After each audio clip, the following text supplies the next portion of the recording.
Hello, everybody, and welcome to our class today. We are going to run our first ChIPseq. Everything you need is going to be right here in this video and on this GitHub that you've now probably cloned to your repository. And we're in class 2023, classes O3 nextflow, input files for nextflow ChIPseq pipeline. There's accompanying videos for what is ChIPseq, what is nextflow, and what's the nextflow pipeline going to do for us. And we'll go over that briefly here, but we, in the last class, just installed nextflow. So if you haven't done that, go back and check that out. And I'm going to use the same code from this file here in my RStudio. Okay, so this should be the same as yours. And what we need to do now that we've installed the language of nextflow, we have to have it talk to our server Fiji or your computer, and it needs a few files to do that. And then we have to tell the pipeline some instructions as well. And so what we need, it boils down to three things: a config file for how nextflow is going to talk to Fiji or your computer, what resources it's going to use; a shell script that has a bunch of information to tell Fiji or your computer what's going to be done, also allocating resources. And then in that same shell script, we're going to have nextflow commands. So when the pipeline runs, which is in that shell script, it's going to know what parameters and where files are. Okay, and then the last thing we need is a design file, because NF Core ChIPseq pipeline is going to do like all these analyses for us. So it needs to know which ones are our inputs versus our IPs. And we're going to focus on that protein polymerase 2 that we talked about before, that makes all the RNA in the cell. And so we're going to do ChIPseq on 4 replicates of that and 2 input files, and we'll have all that information in the design file. So in just a few minutes, you will run your first ChIPseq, and in a few hours after that, you'll have tons of analyses and results that I'll just briefly highlight along the way. Okay, so if you're in class, go to here. That is where we are going to eventually run this pipeline. So if I list where I am, I go into this class 2023, and then classes O3, nextflow, and this is where we are today. And I made a new directory here in class that I'm going to do just to test to make sure this all runs, which it does. Okay, so first thing we need to do is make a configuration file. This is quite simple. This process is nextflow is going to go in and do a process, and it's going to look for what language to speak, and that's Slurm. That's what Fiji uses. You might want to look at the documentation to find out what operating system you're running for wherever you're going to run this shell script. Also that it's in the short queue. That's for our servers here. How much memory to give? I don't know how much your laptop has. You might want to reduce that. But because we're on a server, we have the luxury of a lot of memory that will be useful. And max forks here is set at 10. We'll use that in the future. That's a bit of overkill because we're only going to do 6 samples. So that means how many processes can kind of be going on in parallel. And that's all nextflow really needs to know. And so nextflow will, as that language is called up, we'll go here, kind of wake up, have some coffee, and say, hey, you're talking Slurm. I'm going to go on the short queue. You got this much memory. Thank you. And I can do this many things in parallel. Okay, and this is also explained in here in written form too. Number 2 is the design file, and I will show you that, and I have resources for you to get all of this data so you can run it on your own computer. And we'll do that in a second, but I do want to point out that the design file has to be specified in the documentation on the NF Core ChIPseq website. And it's really important to always read the documentation. It's so succinct. They do such a good job. And it'll just say what are the input parameters needed, and design file will be one of them, where we have a group, the replicate number. If it's paired end, there'll be 2 FASTQ files. Those are sequencing files directly from ENCODE.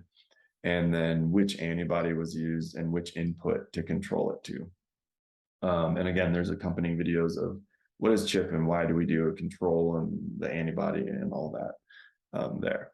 Okay, and we'll do that in just a second. I'll show you where to get all the data so that you can give the file paths to FASTQ1. The data we're using is single-ended, and so we can just leave the second one blank because there's not a second sequencing file. And we'll set all this up in just a second.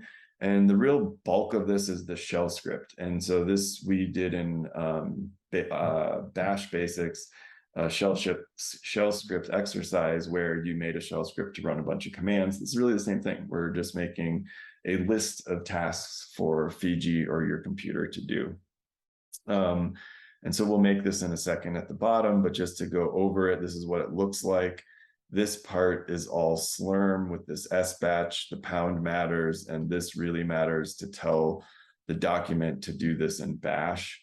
And so this is what it's going to look like in the end, but we're going to go through it line by line and say, just to learn what it's actually being done here.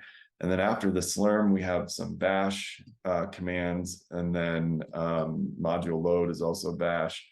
Nextflow, as we installed it and checked the version, we're now calling the Nextflow language here to run this ChIPseq pipeline, or download all the information it needs to do a ton of different analyses, everything you really need. Okay, and we're running this. It needs a container, so it needs to put all of these programs it's going to run in a container in your computer. And you're either going to probably use Docker or Singularity, and you'll have to customize that to your own. And then these are a bunch of parameters about the files, what genome are you using, what gene annotation do you want to use, etc. And I will show you some resources on how to get that as we go through it line by line. Okay, so the very top of that was Slurm, and let's go over that. This is, again, just saying we're speaking in Bash. We want to go to the short queue. A job name is always helpful in case you're running a bunch of different jobs at the same time. Send me an email if it ends or fails. Here's my email. You'll see in the bottom one, if you run this without an email in here, you'll get an error right away. Just check it and fix it to have your email or a valid email there. And in our thing, we are taking only one node, where it's like a computer. You would never really want more than 2 computers, at least for this class. And end tasks is the number of tasks that are going to be run across the server, and it's just 1 in this case. Again, that's kind of standard. We're only going to give it 6 gigabytes of memory because it doesn't need that much memory to send out these instructions. The Nextflow config, we gave it quite a bit of RAM so that it could do all these analyses with more RAM. But Slurm or your task or your language you're running this on doesn't need as much. Okay, the wall clock is important. You kind of want to optimize this. This is a bit too much for this class. I think it's going to be about 3 hours to run. But you know, to be good to your fellow server users, you want to optimize this so that the server isn't just sitting idle for extra time.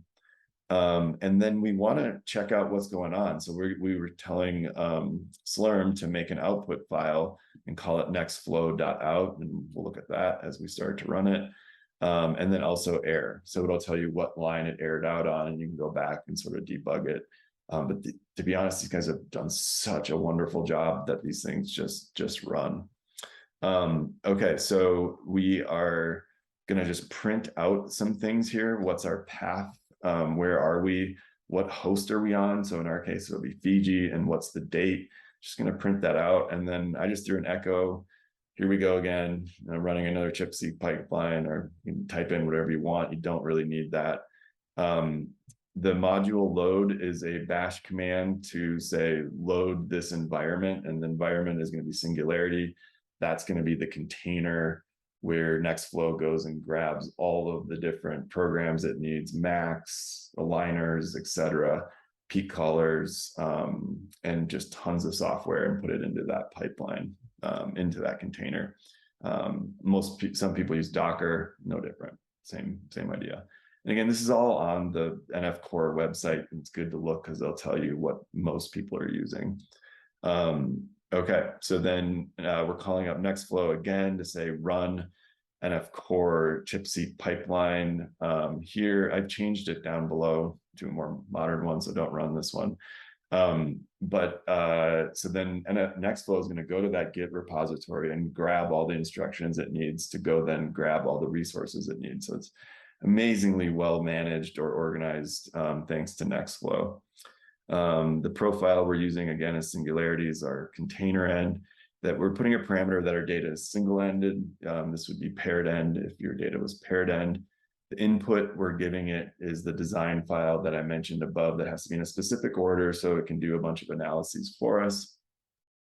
And then, of course, we need a genome sequence. We have sequencing reads, so we need a genome to align those reads to. And that in our class, I have it already stored for you, and you can just get it from this path here. However, if you're at home, you can easily go to the GenCode release to get to the same one we are, and that's here. And it's a really wonderful resource here, where this is if you go to their website for human, and you can go to their FTP site. We're a little behind the times. We're only on 32 GenCode, or GenCode is on release 41. But this is also a very important thing to remember, is what type of genome and what release are you using. We're going to be using release 32, so you can go in here and you can get the entire genome file and also the annotation files, which we'll talk about in a second. So if you're at home, just follow those links here, and you can get this data as well. In class, it's already there for you. So we need a genome sequence file that's in a FASTA, a generalized text format documents, kind of like an annotation file. Where does a gene start and stop? Where does a promoter start and stop? All these kind of things. And so the nextflow pipeline is going to do some analysis, so it's going to want to know where the genes are in the genome. So that gives us that. Max is a program that's going to be run by nextflow, managed by nextflow, and running in the background, where it's going to call the chip peaks where POL2 is bound. And for some reason, the program requires the size of the genome, just to sort of upfront, I think, plan for its analyses. And so we do require this. Again, if you read the nextflow ChIPseq thing, it'll explain this to you and tell you need that. There's also some naughty places in the genome that you don't want to align to, because the alignments are very unreliable. And so there's this thing called the blacklist of regions to tell the sequence aligner, don't align to these regions. It's not very reliable. Again, your email, it's nice. You get a fun job name from NF Core, and it'll tell you if you ran successfully or not. So you can just check on it whenever you want and see if it's done.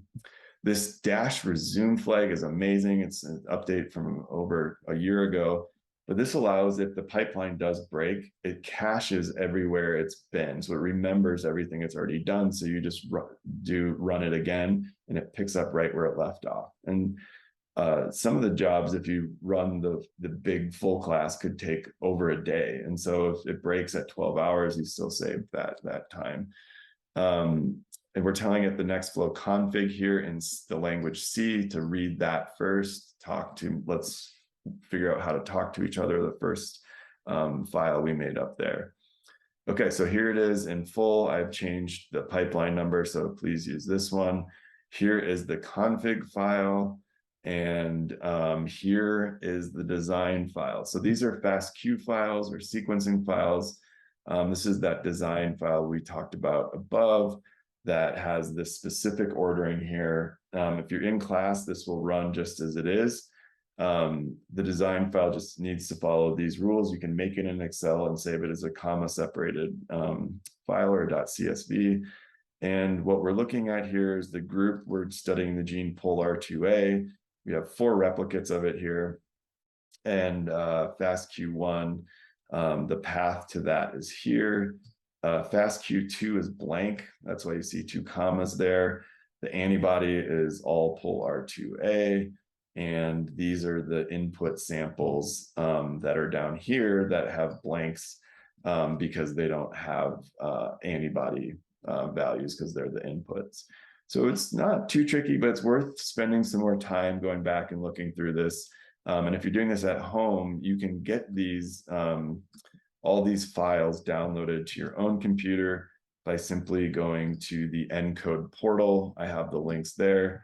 Type in, I provided you with the experiments we're using for this. You can go into the functional genomics and make your life a little easier. Search just in here, and we see the FASTQ file. Click on it, and then there's a download button.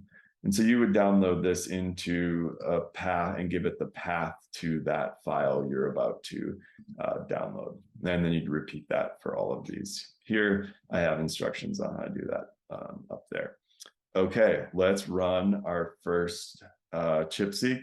So if you just simply go to where you want to run this, and it's important, and this is a very common task to remember, where are you running this and where are the file paths. Nextflow will tell you exactly when things break, and it's usually a file path issue. So just kind of go there first. So if I look where I am, I have this in class file here. I'm going to check on the run I started earlier, and it's running. Okay, so that's good news. We'll see what this looks like, why that's there in a second. So I'm going to just make so we're here in our class directory, wherever you have it on your computer, and for us on Fiji, it's here in your own folder. We're in the O3 nextflow, and so there you're going to want to make a directory. I tend to label mine 00 because there's going to be a bunch of data in here, and you might want to remove it later. It's going to be quite a large folder. So I'm going to make a 00 in class, so we can do this together real quick. And to go in there, oops, cd into 00 in class list. There's nothing in there, and so I'm going to first make a config file, so nano config, and go to the final versions I have down here for everybody. Here's the config file. So I just copy and paste that right into nano, Control X, yes, and enter. And I'm going to change the name of that config to nextflow.config, because that's what I put in the run.sh. So now if we look, we have that config file. Then we need the big run.sh, which is here. Make sure the top of your file starts with that bin bash call. It sometimes will error out if there's a space above. And so I'm now going to just nano and make a run.sh, paste that in, save it, cool. And then finally, our design file, which I have nicely here for you. The next class, you're going to do an exercise where you pick your own and really set this up on your own and give it another try. But just to make things kind of go a little easier for the first time around, you can just copy and paste this. Make sure you get all of it. And then I will just nano design.csv. You want to call it this or change your run.sh, because it's going to be looking for this file. Okay, get out of there. And so now we have our three files, and we are ready to go. So on our server, if we type sbatch, that's similar to like dot here run.sh, which we did in the early bash class. So sbatch is calling the language slurm and saying, let's do a batch script. It's sort of like what we did with the shell script. So sbatch run.sh. However, I bet I didn't do the email, or did I? I did, good. Please don't use my email here. I will probably have it changed by the time we are in class. Okay, but if I didn't have that, it would error. Okay, so I'm gonna run it. Okay, a job was submitted. That's a good sign. And I give you some things to do here. I tell you how to do this, sbatch run.sh, or you would do /run.sh if you're doing it on your local computer. You can look at your job using SQ, and we need to learn how to cancel jobs on Fiji. Also recommend searching for your computer way of canceling these jobs in case something is taking up too much memory or whatever. But let's check on the process with that tail. We went over head and tail in the bash class. Tail, we're going to look at the end of it, and -F is a handy flag that's for follow. So it's going to keep looking at the bottom of the file where the newest information is. Okay, so and we made this nextflow.out file in our run.sh script, and cool, it has started running. And this is a warning. It looks scary at first. It's okay. It's the first time it's made this container for this project, so it's gonna do that. So if you want to cancel the job, you can do SQU and then the job name or your identity if you're in class. And yeah, now you can see it's running. This one I had started before class is running, and it's great. It gives you a progress here that it's checked the design file. That's usually where things also go wrong. And it gives you a little progress bar, and you can get out of it and go do whatever and come back and check on it. I believe this is going to be about 3 hours. And with that, we have now run our first ChIPseq, and there's an accompanying video of what we got out of that and other videos on what is chip and other things in this same directory on the website. All right, thank you so much, and be well.